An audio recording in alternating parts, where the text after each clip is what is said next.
Welcome to Just Go Grind, a show that focuses on helping you launch and grow a business and navigate the ups and downs of entrepreneurship.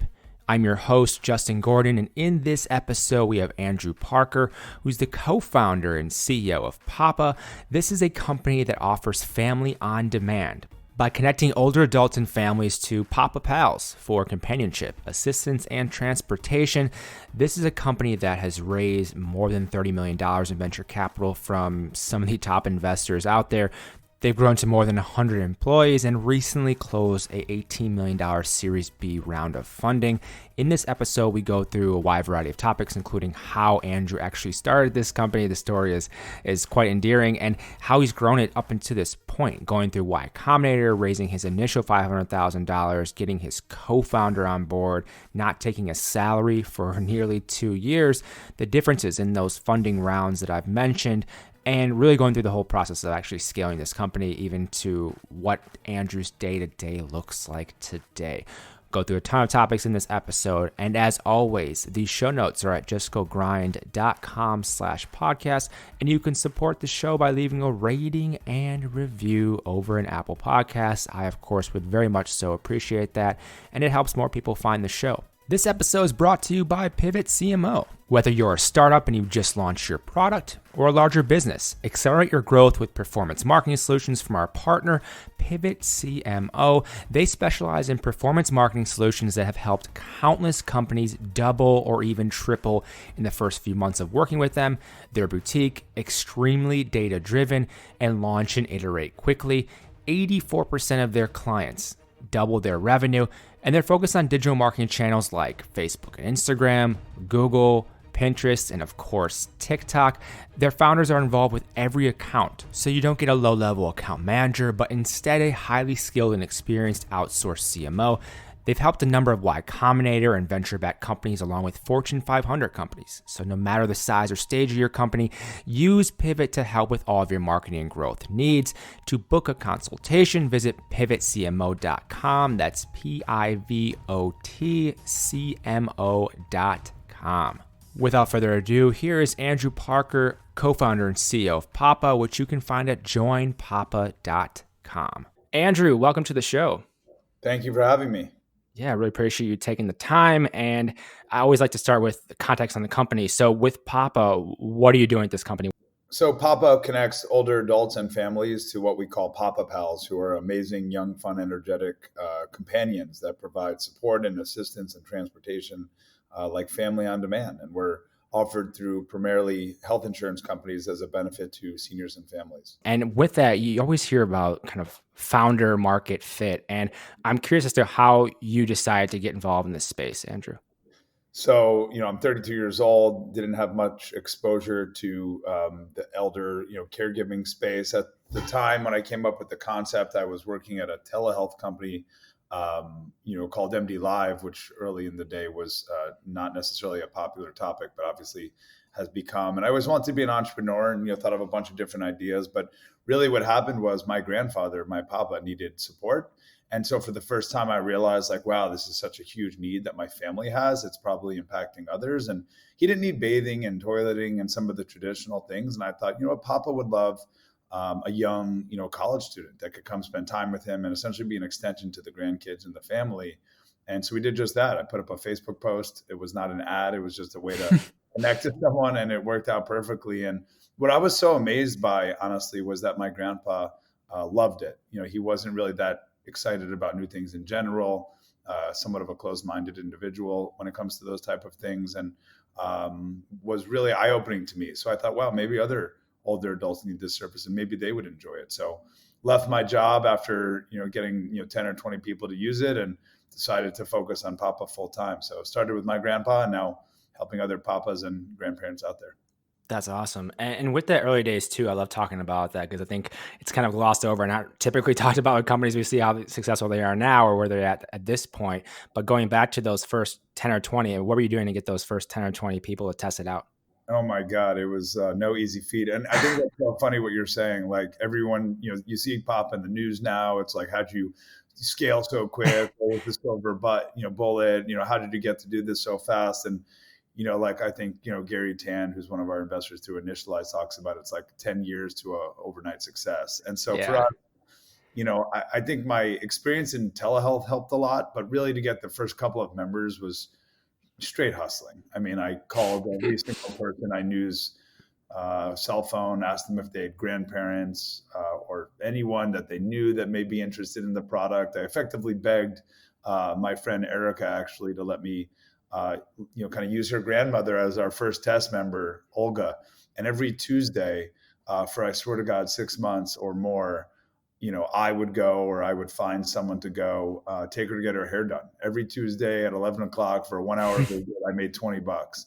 And I did it while juggling my other job. And so after that, was able to somehow another older person found us on Google, or I think we were in the Herald, and really just hustling. I mean, it wasn't like I put up an ad and everything just worked. It was really me cold calling and knocking on doors and going to senior facilities and, really just pushing the rock up the hill. And ultimately, we're able to at least get enough traction to convince people to give me a little bit of money to bring on my partner who kind of understood marketing to the consumer, which I didn't really know that much about and frankly still don't.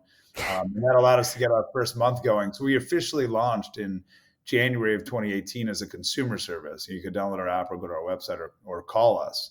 And we did $3,000 our first month. And I'm like, oh my God, we're on to something big here. It's a company. It's a business. It's going to be rich. Yes. But that was the beginning of it. And obviously we've learned a lot since then. So I would say hustle and grit is the number one and number two things that we did. Yeah, and there's a lot to dive into, and I'm excited to talk about all of it. But going back to that time, even so, what was the pitch at the time when you were first getting those initial people going into senior care facilities, whatever it may be? What was the pitch at that time for this soon to be company?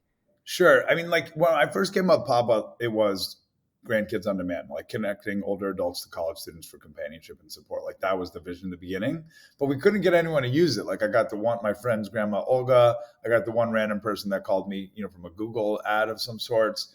One or two other people randomly told their family about it, but really we didn't get any traction beyond that. And so there was a long time period where we're like, okay, we have this mobile app and it allows you to request people and you can review profiles. Maybe we should sell the software to home care companies. Like we couldn't really figure out like if the Papa concept was the great one, the initial. And so we would kind of test out these different concepts using the same platform essentially, but slightly different, kind of distribution approach. And after going in circles for a while, I realized, what? No one really wants what we're selling, but the 4 or 5 people that use Papa Pals really love it. So how do we get 6 and 7, 8 people to use it? And the pitch back then was, do you need someone to drive you? Was a big pitch for us because we found that what we never did was bathing and toileting, which is, traditional home care services. And typically people aren't going to like pay out of pocket for something like this unless, the grandparent or parent is going to the bathroom on themselves. Unfortunately, that's the moment when you're like, okay, we have to do something here. And so since we didn't do that, it was like, what do we do in terms of focusing on our marketing? And really transportation was the initial hook. So we'll drive you to the doctor, almost like an Uber for seniors. And that worked a little bit. I mean, it got us to probably 40 members using it sporadically over the course of the beginning few months, but really decided to focus 100% on, a Papa Pal connecting. And what we realized was, okay, the consumer business is fine, but maybe there's a better distribution channel. And my background is really selling into healthcare, health plans, health systems. Like that's what I did. So we started to try to cold call or cold LinkedIn message or what have you, large health plans. And in order to do that, you have to have, a level of sophistication and a knowledge, and also they have to be able to pay for it. So we were fortunate about 10 months after starting Papa, like essentially 3 years ago this month, we were able to partner with Humana as our first health plan partner. And they really gave us a shot on the fact that loneliness is a disease. And really at the time we came up with Papa, a year earlier, 2 years earlier almost, loneliness wasn't really considered a disease. Now it is like the most relevant kind of discussion in health plans, like loneliness, isolation, and social determinants. And so timing wise, that was very relevant. If I gave up like 2 years before because I could only get 10, 20 people to use the product and couldn't really figure it out, I would have been left in the dust. I would have been back at my old job probably. But the persistence and resilience, really helped to get us to this point.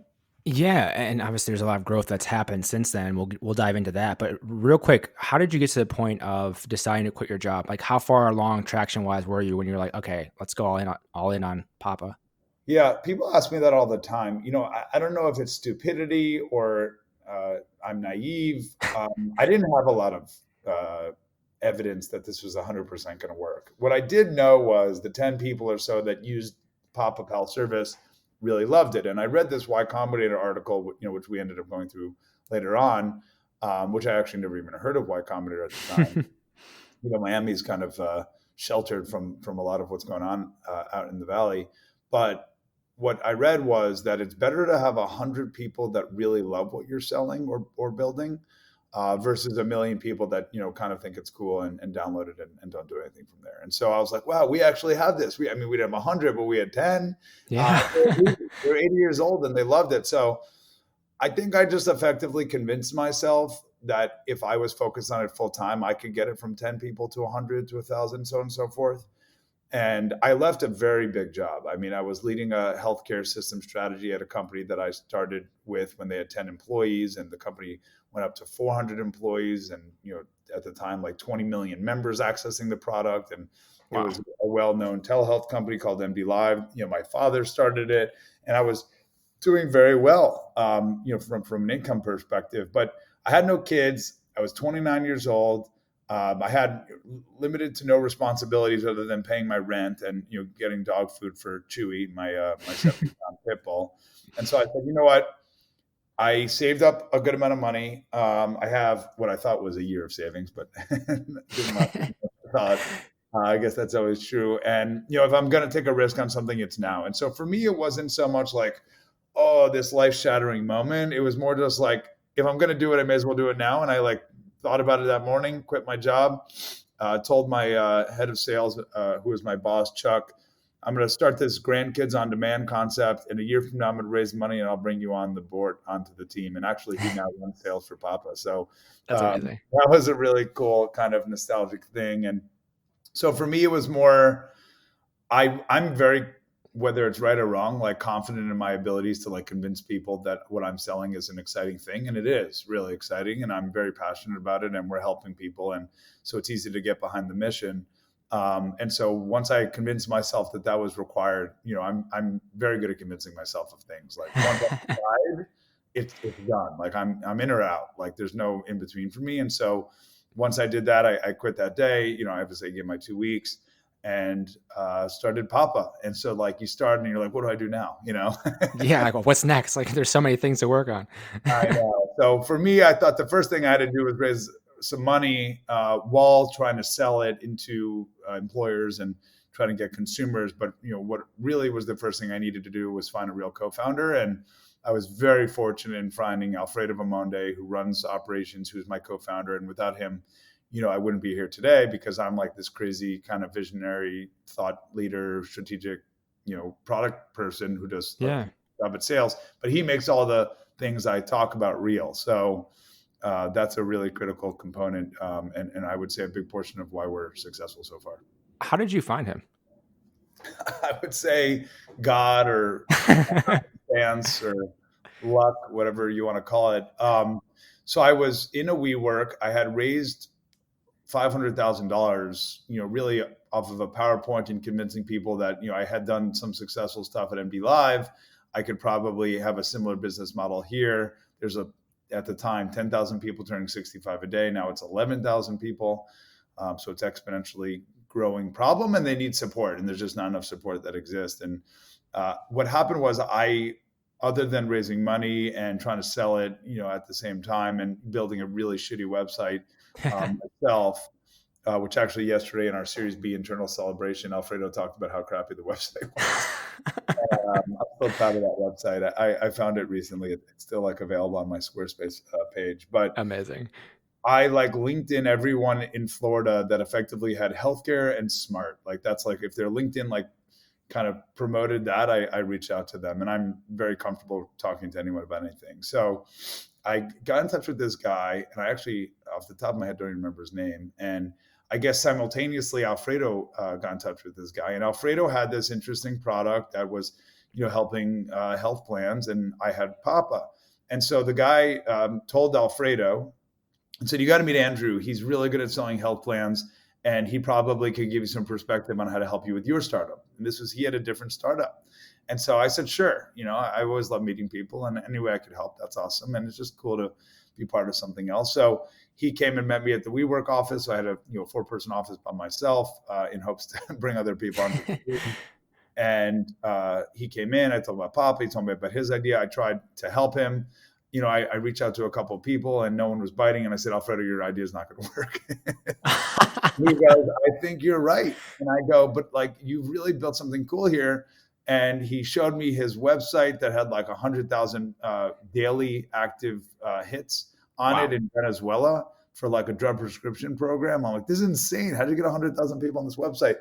And he seemed very organized, and we seemed to have a good ability to converse, and we thought similarly.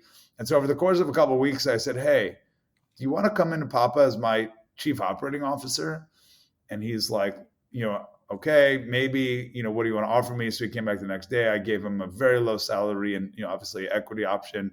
And he was having a baby a month later. Oh, jeez. And he's like, "Let me talk to my wife." He comes back and asks for a very small change. I think he wanted to be able to pay for his rent.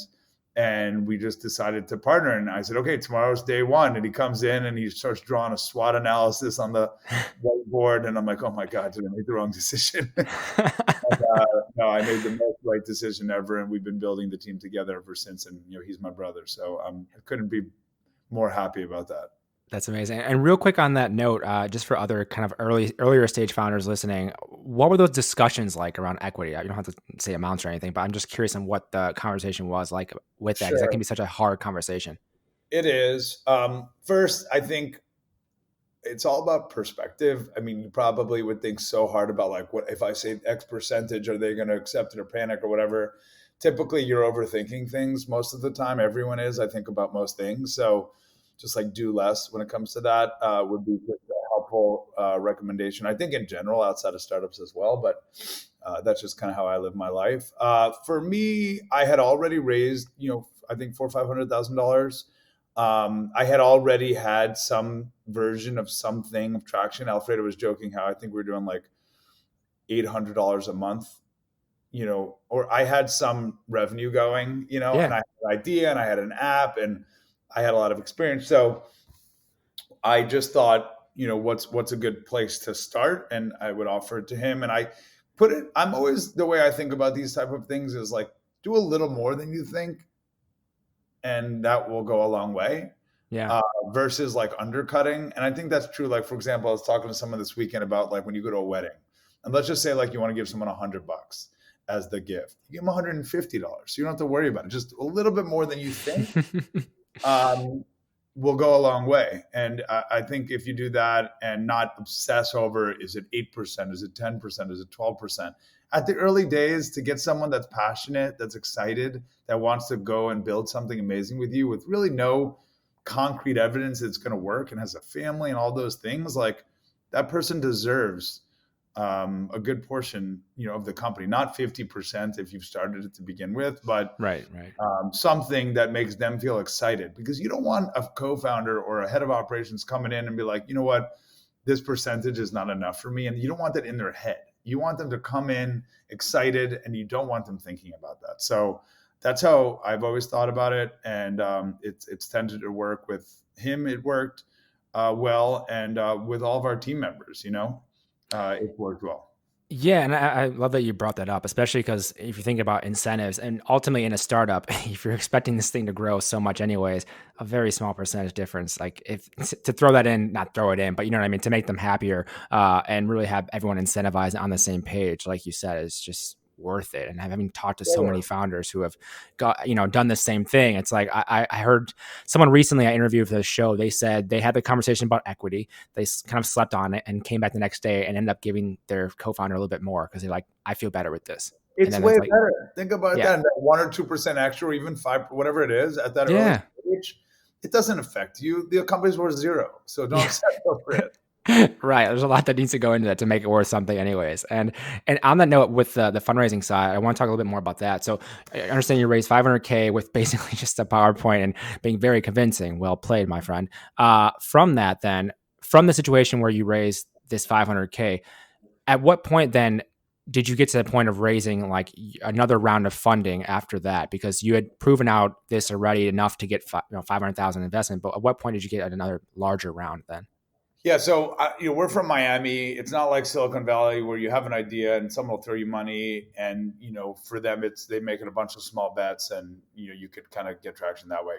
The people that I went to raise the 500,000 from never invested in a startup before, didn't know the typical like safe type of an arrangement, or convertible debt even was Yep. confusing to them. And so for me also, I'm not an engineer, and I'd never built a startup before. So I thought like I needed a little bit of money to just bring really smart people onto the team so I could at least incentivize them. And I didn't take a salary, by the way, for like another 2 years, another year and a half. Like I Oh, think wow. I first started taking a salary when we got into Y Combinator. Um, and I probably went into a little bit of debt, but that's okay. I Yeah. think if you don't, I didn't have responsibilities. Like Alfredo was having a brand new baby. Like I felt he needed a salary. I didn't. I mean, I needed to be able to eat, but I had that savings I mentioned. So Yeah. uh, for me, we raised the 500 or so. Then we applied to Y Combinator, which was amazing, and we got in. And so I think they give you a relatively small check, but it's still pretty decent. And then Yeah. at the end of the program, you get on stage and you present during demo day. And then that's where we raised our first, official seed round. And that was 2.4 million from Initialized Capital, which is Alexis Ohanian and Gary Tan's fund. Though Alexis just recently left to do Yep. something else. It was also Sound Ventures, which is Ashton Kutcher's fund, and Guy Osiri and Effie Epstein, who are amazing partners today. All of them are. And then I raised from like other YC angels as well. And so that was a really fun day. Demo day is an amazing experience. We were one of the last demo days, I guess, in person at this point, which is kind of weird to think about. But It's so at wild. that point, we had still were in Florida in terms of our service. We had been growing like 20% month over month on our consumer business. But during Y Combinator, CMS, the Center for Medicare, approved effectively social services and things like PAPA to be paid for using Medicare dollars.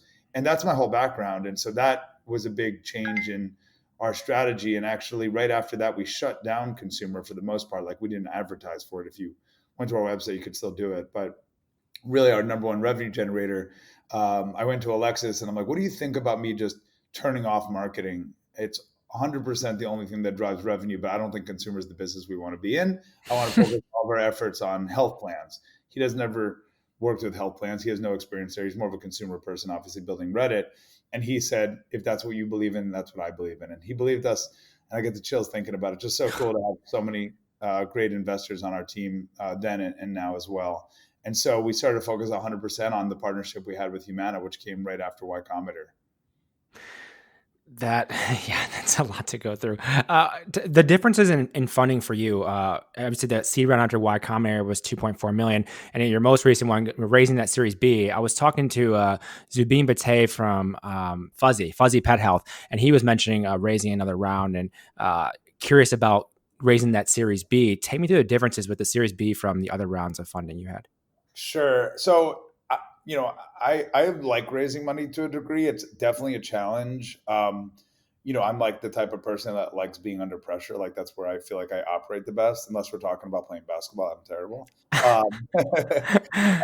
But when it comes to these type of things, and so for the seed round, Y Combinator on stage, like that was as fast as humanly possible. Like that was the most miraculous day of my life in terms of like the FOMO that occurs in the valley when it Yeah. comes to like Y Combinator companies that are getting good traction and doing well. Yeah. That's also not a silver bullet though. Nothing is. So that was mostly off of the team and our vision and our backgrounds and a little bit on traction. Then we went through our A, which was much more like, okay, now they've gotten traction. Is this scalable? Have they continued to build out the team? Are they going to be able to fill what's missing in terms of leadership and others on the and team members? And is this a really big idea? And so we got that investment as well. But then they're looking at data. A looks at data a lot. B is like a whole new world, very data focused. Obviously, the vision's important, but assuming you've gotten through those different steps for like, we have a huge market, it's a huge problem, and we're the right team to fix it. Yep. That's important. But then like, okay, and we have the data to prove that we are actually fixing it. So they're looking at financials very, very closely. They're looking at data very, very closely. Obviously, continue to think about the team and make sure that we're the right leaders to lead this forward. And we did it during a pandemic, so yeah, for a senior service. So it's talk about putting pressure on. But to go through that is, I think, been an interesting experience, and I would say we're coming out the other side of it in a really positive way. But the B, just as you go up rounds, data becomes more important. Yeah, the metrics and the growth that they need to get to that next level, and obviously the massive returns they're looking for in the venture world. And to take a step back, I wanted to showcase that fundraising journey to tell people where you're at now and understand where you got to. But going back to the early days of those first 10 customers, where did it grow from there? Like, what were you doing at that time? I know you mentioned kind of turning some things off on the consumer side to focus more on health plans, but I want to know about the growth going from, your 10 customers to 100, whatever it was that you grew in the next kind of period of time as well. Sure. So when we launched, the consumer service, we tested a bunch of different ways to market to consumers. And as I mentioned, I'm not a marketing consumer guru, but Alfredo was and is still. And so we set up different campaigns and a lot of testing. I mean, we didn't have millions of dollars to test with, but we did have some money to test. So we did, a slew of landing pages. We did Google ads. We did Facebook. We did Instagram. We did, cold calling senior living facilities, every different which way you could think of in terms of trying to get in touch with the consumer. And we were getting a little bit of traction. And as I mentioned, we were growing like 10 or 20% a month over month in Florida alone. So it seemed promising that, if we could expand this to other markets, there's a lot of opportunity. What we found was the best thing in the early days for us, considering we didn't know early whether it would be the seniors using our product or their kids using it on their behalf to request it for them. Yeah. And what we found, actually, since we're not home care, we're kind of this pre-care space. We actually were starting to market directly to the senior, which is interesting in itself. So we found Google ads to be the most valuable for us, but seniors have like very long tail, searches. It'd be like, I'm Margaret. I have to go to the doctor this week. My husband is in a wheelchair and I don't have a car. Can someone take me at 9 a.m., please? And that would be their Google search. Oh, wow. So very low the long volume. tail for sure. Yeah, very low volume, very long tail. Kind of funny, some of the things that would pop up, but that helped us. And what we realized was, okay, the app is not important for the seniors. The app is really important for the pals. And so we had to make that system better. And then an administrative tool for like our call center, because we found that the seniors would call us and not download an app, not really go to the website, sometimes fill out a contact form. And ultimately, started to focus on that. And so that got us to our first several hundred customers. But then we realized the unit economics were terrible. Our LTV to CAC was as upside down as it could be. Though our top line revenue was going up, we went from like 3,000 to 6,000 to 20,000, so on and so forth. But I was always dreaming of going to health plans. I mean, that was what I wanted to do from the beginning. I even recently found my business plan, which was actually written way before I even met Alfredo, where it says like Medicare Advantage is this huge market for us, and that's where I'd like to get to, and employers as a benefit, and ultimately expand beyond seniors. So like everything we're doing now was kind of the original plan. And consumer was just a means to get there, because it's hard to convince Humana or Aetna or whomever to work with you if I couldn't get, your grandparent to use us one time. So that once we saw that CMS was approving companionship during Y Combinator, I shifted personally 100% of my focus on selling Papa to health plans. And that's my background, selling into health plans. So cold calling, cold emailing, LinkedIn messaging, reaching out to people that I knew that knew other people potentially, like doing all those kind of, business sales tactics that you could possibly think of, and doing it in a way that was almost aggressive, not in a weird way, but like really pushing people to try to think about Papa.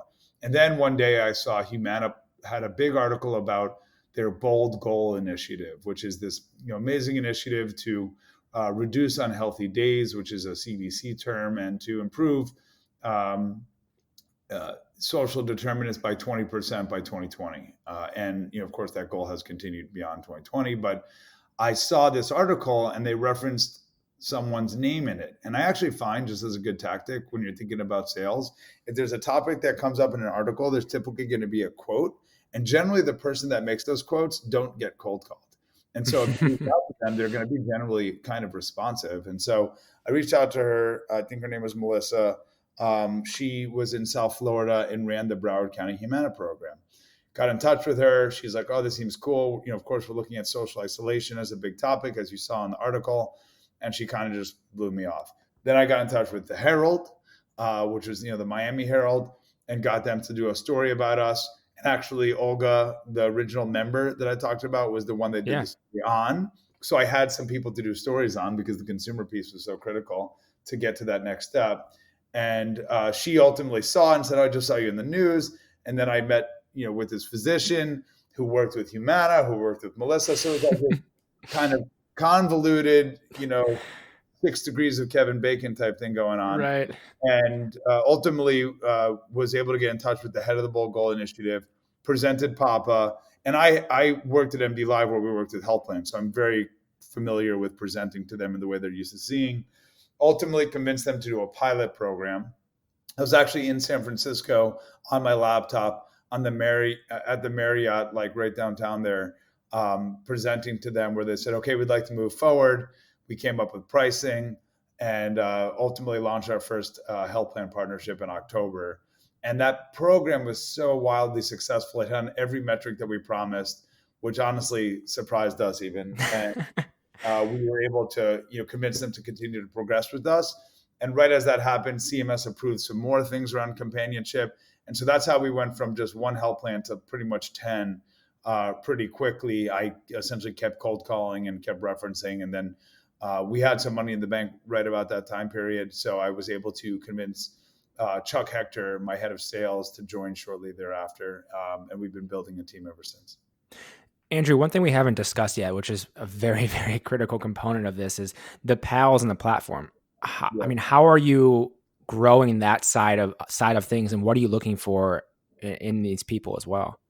Yeah, so a pal is an extension of not to be like too much about myself, but it's really an extension of what I am as a person, and Alfredo too, frankly. And it's a young, fun, energetic person that is talkative and engaging, but also trustworthy and honest, and has a clean driving record, and also a clean background check. So originally it was college students. We thought it was a great way to kind of create this grandkids on demand concept, and it works super well because it removed us from being a caregiving company, which we don't want to be. We don't want to be a bathing and toileting service. There's plenty of those out there and they're necessary, but we really wanted to create this new thing that seniors want, where they're able to call us on their own and connect to us on their own, and they're truly independent, where they don't need all of their family to be involved. And by making it somewhat of a grandkid on demand, it doesn't feel like they're being cared for, though they are being supported. It just feels like another one of their kids or grandkids or an extension of their family is coming to hang out with them, hang out and help out. And so for us, really, we went through a process to think about how do we find the best pal? And we just always are iterating on it, even to today. But it's looking for a personality through a personality test. It's background screening. Sometimes it's drug testing now because of client requirements. It's car requirements and all of these different things. And then we train them on the platform, and then, of course, how to handle certain situations. And then we have a team that's available to them. So we have really enabled a new type of care, which is really exciting because people like my stepmom would never be a caregiver, but by removing bathing and toileting, it's opened it up to really the masses. I mean, even you would be a great pal. It could be a phone pal, it could be a video pal, or it could be an in-person pal. But it's really just hanging out with seniors. Yeah. Which is relatively easy, like 99% of the time. but just having someone to support them. And then the platform has to make it automated and make sure that the logistics work and improve the efficiencies and the unit economics. So we built an incredibly robust platform. We have 18 engineers now that all day, every day are building logistics features and leveraging data to improve the experience. And it's quite robust. But it really starts with something super, super simple. I mean, I'm a very big fan of crawl, walk, run, or MVP, as I think it's more popularly called now. Yep. My dad called it.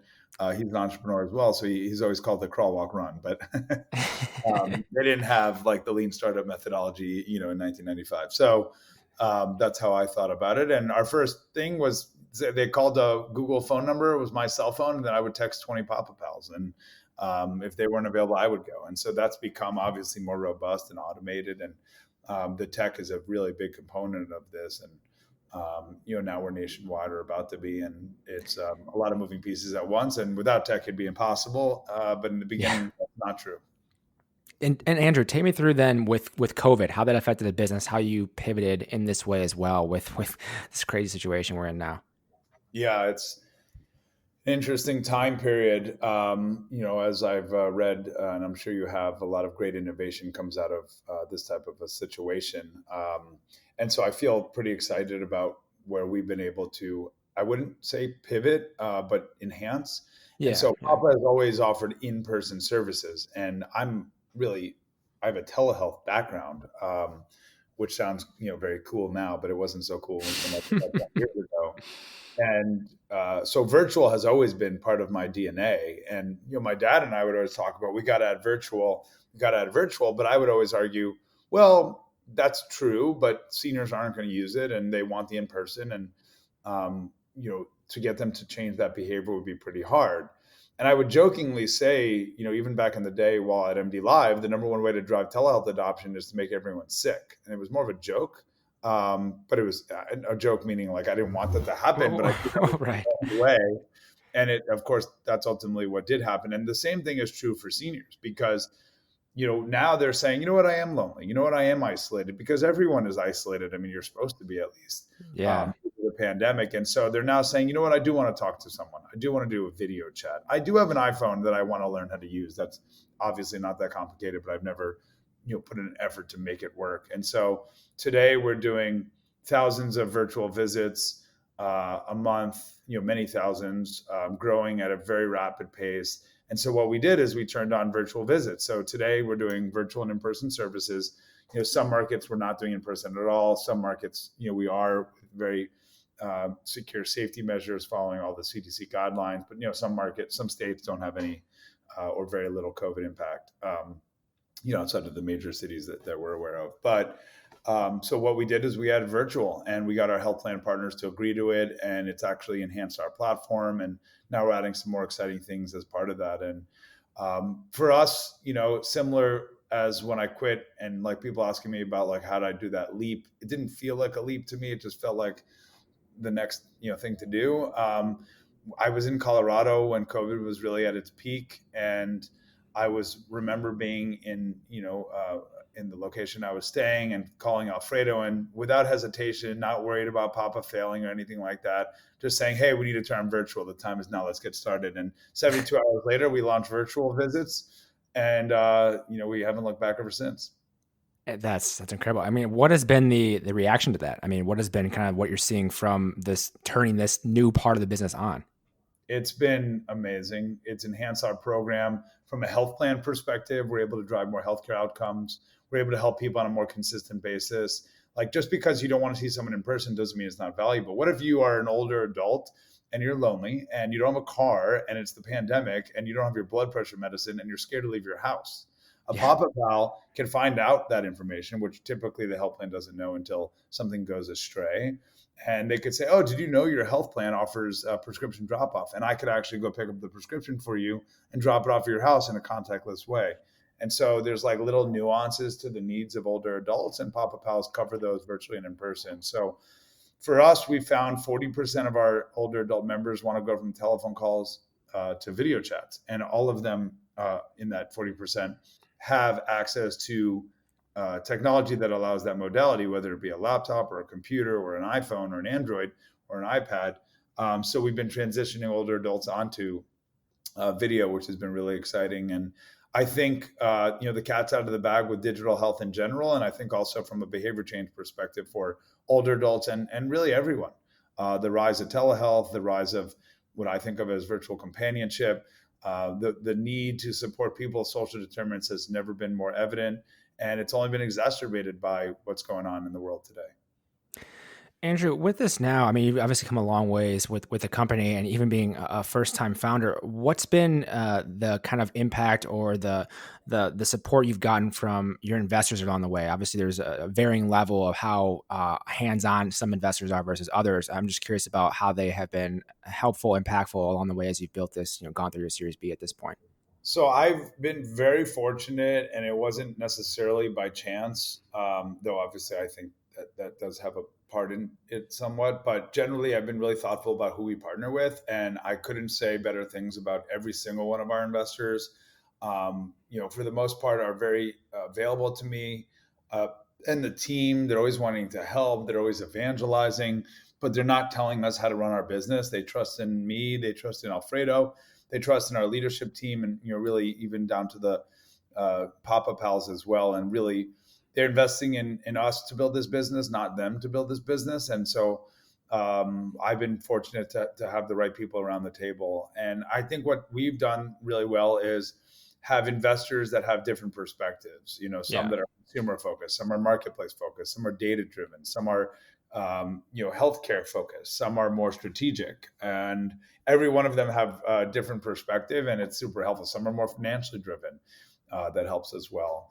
So we've been super fortunate. It's easy to say, be very thoughtful, like obsess over who you're going to choose, but at the end of the day, you also need money to grow a business. So Right. It's a little bit of a double-edged sword. But I feel really lucky and hope to continue down this path with great investors. I am a first-time founder, but I will say I feel like I have a little bit of a leg up. My dad jokingly said he never had a job, but he really never did. He actually had one job at 15 working at a fish store, and he had some fun stories about that. But since then, he's been building companies, not always venture-backed companies, but early on created a movie distribution company that became the largest movie distribution company in the country. Like every movie you bought other than Blockbuster probably was in some capacity through him. So I saw every day my dad hustling and trying to build something from something that, didn't exist. And then again, he did it with going from movie distribution, which is as old school as it gets, to healthcare with telehealth. And then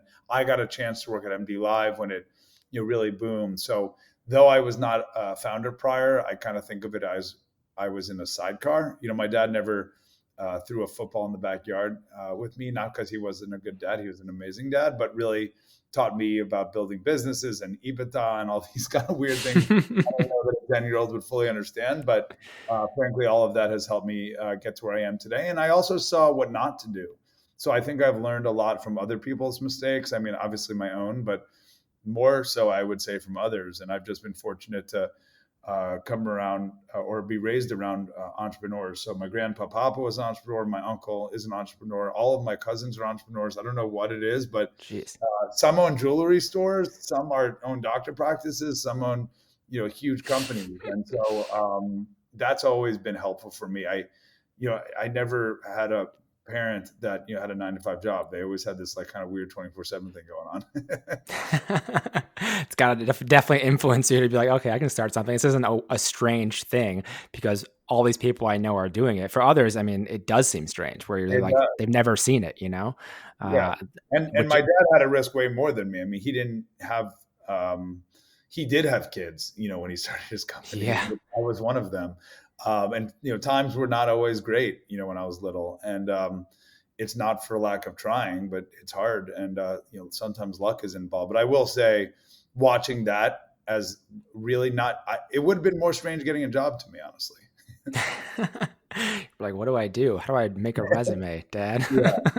And it's funny. I applied out of college to 400 companies, and I had a decent resume. I went to school for finance at a pretty good school, and I had internships and all those things that you're supposed to have, and no one would hire me. And I found the constant like feedback was, well, we just think you're going to be an entrepreneur and you're not going to be here long. And I guess they were right. I did ultimately end up getting a really, really terrible job doing door-to-door cold calling in the Miami heat, required to wear a suit, Oh, selling geez. like a $500 phone system that no one would want to buy. No matter how good of a salesperson you are, but that teaches you a lot too. And, how to hear no so many times, even early in my career, has been very helpful for me. So it's been a fun run so far, but I think we're just getting started.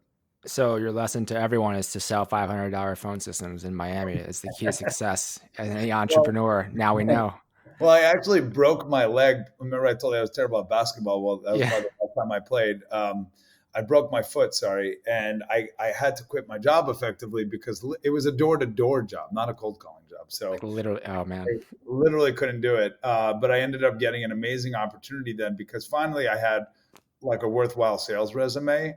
And so I got a consulting kind of sales leadership development program opportunity with AT&T. It was amazing.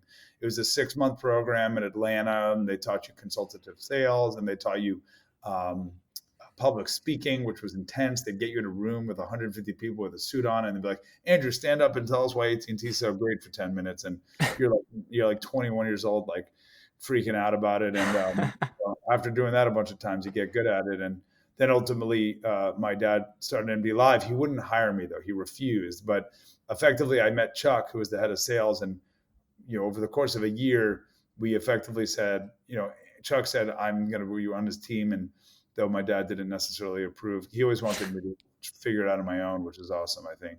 I started working at MDLIVE. And then when I started being really good at that job, everyone was pretty happy I was there. And, the rest is history. Yeah, you proved yourself. And it's interesting that you say basically you've gone outside your comfort zone a lot early in your career. I think it seems to have had an influence on what you're doing today with Papa. I'm curious, it's like now at this point in the company, having great investors on board, you raised like 30 million, something like that. Like, what are some of the problems you're thinking through today now? Yeah, it's interesting because Papa is having to effectively level up like quite rapidly all the time. And my job is changing like super rapidly. Obviously, what I did early on, like literally calling consumers, seeing if they wanted to sign up for Papa and collecting a credit card over the phone, isn't my day to day as much anymore. Though I do still cold call because I think it's a very important skill I never want to lose. And it's one of my favorite things to do. And I highly encourage people to do it. And even if you feel uncomfortable, it's part of doing this. Now I think about a lot building a great team, supporting my leadership organization, thinking about new strategies and products and how to grow really big and fast and do it with quality and integrity. With that as well, on that team front of things, I mean, what are kind of either the values or culture or things you're looking to build at Papa? Because for other entrepreneurs who already have businesses and are running these, that's a lot. That's something to obviously think about, and it happens early on. It's really how you build that. But I talked to someone recently, it was Carl Almar from M13, but when he was at, I think it was DigitalOcean, or it might have been his other company, they basically had to redo their whole culture. They basically fired a bunch of engineers because they're losing so many. How do you think of the culture side of things at your company? Culture is wildly important. I mean, think about what we do at Papa. We literally are trying to cure loneliness and provide companionship. So if we're not good at doing that with each other internally, we're not going to be good at doing that with our customers. And it's really important to me. I'm probably not like a typical CEO. Like, I don't think of myself as any better than anyone. We're all for one, one for all. And it is a little bit corny here. I mean, we provide kind of this interesting service that's like a loving, caring, thoughtful thing. And culture is super important. So we actually have a culture committee that we've had since day, maybe 6 months in, when we had our first couple employees. We've had a culture committee. And actually the people on the culture committee back then are still in the culture committee now. And then what we realize is as we've grown, we don't want the culture committee to just be the 6 same people, in the way they think about it. So we've been adding kind of randomly people to the culture committee meetings which it's every 2 weeks now.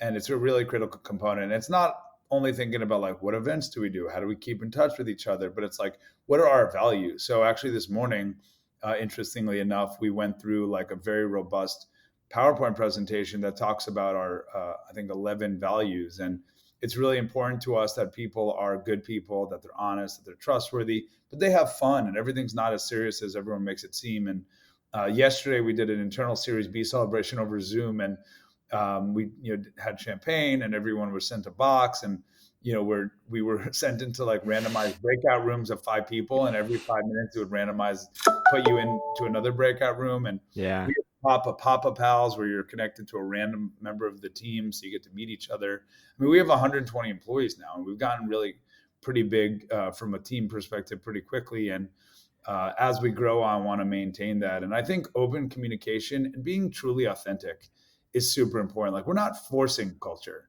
It's just we have a great culture because we have a great culture, and we are put some structure in place to ensure that it happens at scale. But frankly, I don't think many companies have as much of a loving, friendly, caring kind of culture the way we do. And maybe I'm naive, but I don't think so in this topic, which is everyone really loves working at Papa, and it's important to me. And if they don't, it's important that they tell me, and they will not get reprimanded or anything like that. I'm as open of a book as possible. I'm part of a shoe club at Papa. We have movie events. Like, I'm in this like Just for Kicks thing where these guys are and women on the team are buying like sneaker heads. And it's really important to me that some people are in the call center, some people are on the executive team. Like, no one's better than anyone, and we're all one for Papa and the mission and each other. Yeah, and it's something where inherently, because of what you're doing, I think as well, and what the business does, but what Papa actually does, and helping seniors and other people, with solving this like loneliness issue and problem, it probably attracts a certain person to work at Papa anyways. Someone who does have a certain kind of mission and understands that, which I think something to be said for the type of business you get into and the type of problems you want to solve. And I just have a couple more questions here. One being on, you mentioned being an open book. On books themselves, though, are there any in particular, personal or professional, that have been kind of impactful for you, Andrew? Yeah. So what's funny is historically I was not a big reader, and I think as I've gotten a little bit older, it's become really, really important to me. A book that I really love, which is arguably not a book, but it's actually called Meditations by, it's a journal effectively by Marcus Aurelius, the Roman emperor, like around Caesar time.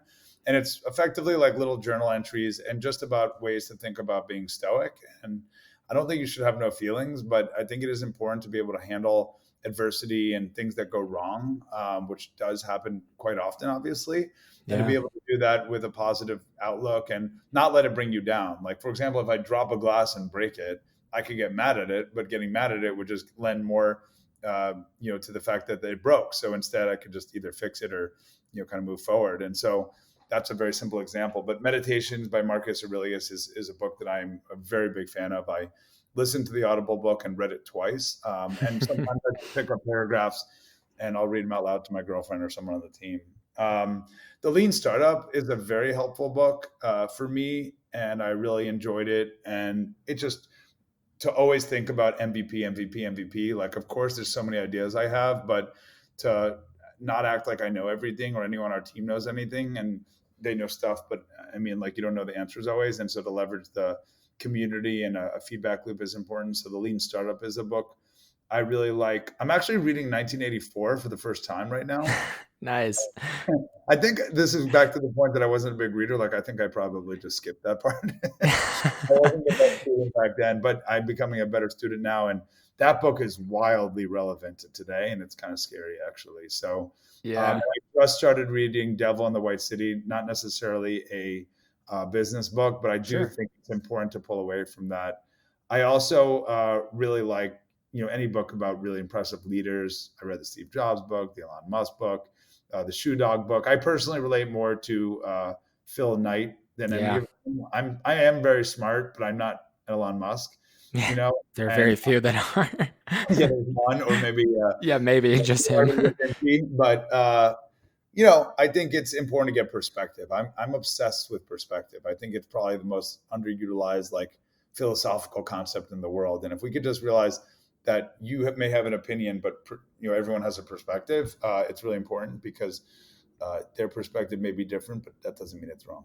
Yeah, and with the Meditations book you mentioned, if you like Stoic philosophy, The Daily Stoic by Ryan Holiday. I read that, actually, and I just read something else by Ryan Holiday. I forget the name of it. Yeah, he's got a few of them, but that's one I just read a page a day because it's a daily thing. So I've actually gone through that probably 3 times now in terms of that. But it's just the reminders every single day to get you back to a good mental state constantly. I think is important.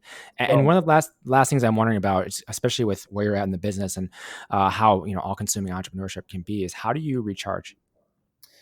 I meditate. I work out a good amount. I ride my bicycle. I also don't let things weigh on me. So I'm able to, and I think some of it's naturally. So I don't want to pretend like I read a book and it just happened. I've always been able to like handle a lot of pressure and stress, and like it's just part of my nature. I think it's because my family's a little bit stressful, and we have a lot of entrepreneurs in the house. So interesting kind of a holiday around the table. But I would say for me, exercise, hanging out with friends, spending time with my girlfriend and my dog, watching movies. I really, really love movies. I mean, growing up with a dad who started a movie company, that also was a path I thought about, but then I realized I'm not a great actor. So don't take everything so seriously. Things are not going to always go right. And if you're able to do that, and I know it's easier said than done, it could bring a lot of value to your life. Andrew, where can people go to learn more about Papa and connect with you as well if they want? Joinpapa.com is the number one place to find out about Papa. I always recommend people LinkedIn me. I'm the most responsive human being alive, and I maintain that to today. And I think it's important to never be too important for anyone. And so I am very responsive. Obviously, if you sound like some sort of weird canned email, no. But if you're just like a normal person and say, hey, heard about you on the podcast, would love to talk about X, Y, and Z, I'm going to be pretty responsive. Awesome. Really appreciate that, Andrew. And thank you so much for taking the time to come on the show today.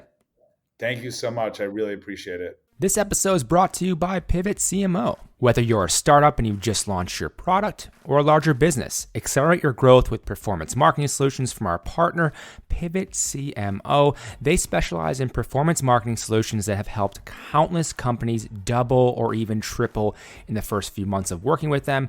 They're boutique, extremely data-driven, and launch and iterate quickly. 84% of their clients double their revenue, and they're focused on digital marketing channels like Facebook and Instagram, Google, Pinterest, and of course, TikTok. Their founders are involved with every account, so you don't get a low-level account manager, but instead a highly skilled and experienced outsourced CMO. They've helped a number of Y Combinator and venture-backed companies along with Fortune 500 companies. So no matter the size or stage of your company, use Pivot to help with all of your marketing and growth needs. To book a consultation, visit pivotcmo.com. That's PIVOTCMO.com.